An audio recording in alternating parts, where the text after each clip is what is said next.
A natureza enganosa do pecado, Jonathan Edwards, 1703-1758.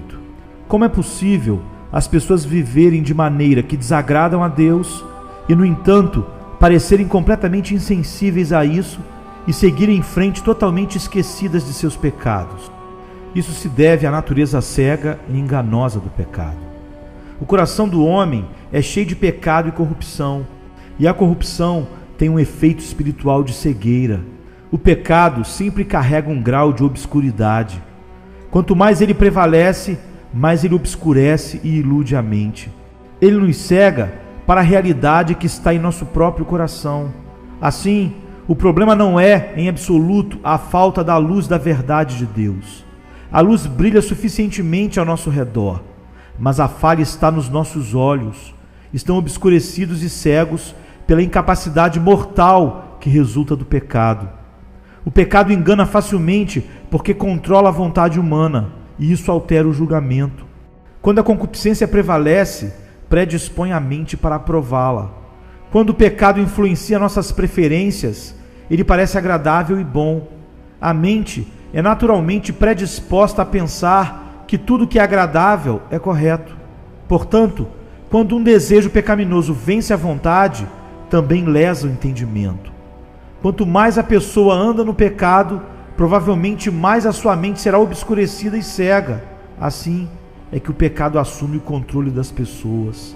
Portanto, quando elas não estão conscientes do seu pecado, fica extremamente difícil fazê-las enxergar o erro. Afinal de contas, o mesmo desejo maligno que as levou ao pecado as cegará. Quanto mais uma pessoa raivosa consente com a malícia ou com a inveja, mais esses pecados cegarão seu entendimento para que ela os aprove.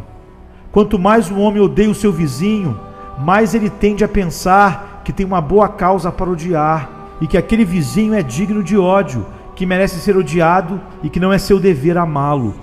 Quanto mais prevalece os desejos de um homem impuro, mais doce e agradável o pecado lhe parecerá, e mais ele tenderá a pensar que não há mal nisso. Semelhantemente, quanto mais uma pessoa deseja coisas materiais, provavelmente mais pensa que é desculpável por agir assim. Dirá a si mesma que precisa de certas coisas e que não pode viver sem elas.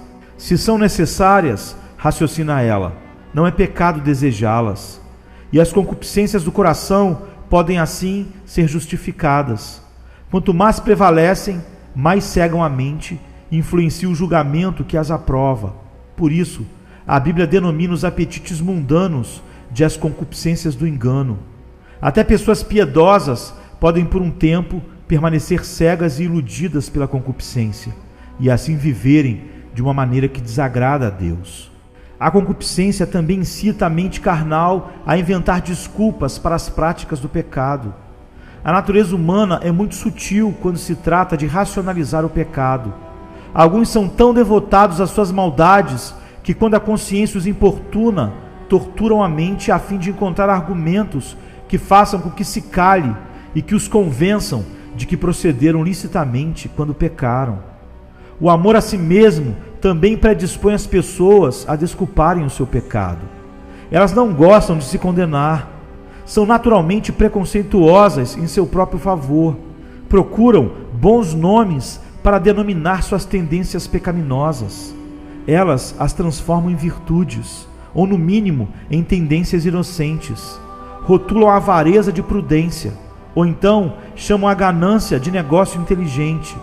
Quando se alegram com a calamidade do próximo, fingem que é porque esperam que isso trará algum bem à pessoa. Se bebem muito, é porque sua constituição física o exige. Se caluniam ou falam do vizinho, afirmam ser zelosos quanto ao pecado. Se entram numa discussão, dizem ter uma consciência obstinada e consideram sua discórdia mesquinha uma questão de princípios. E assim, encontram bons nomes para todas as formas de mal.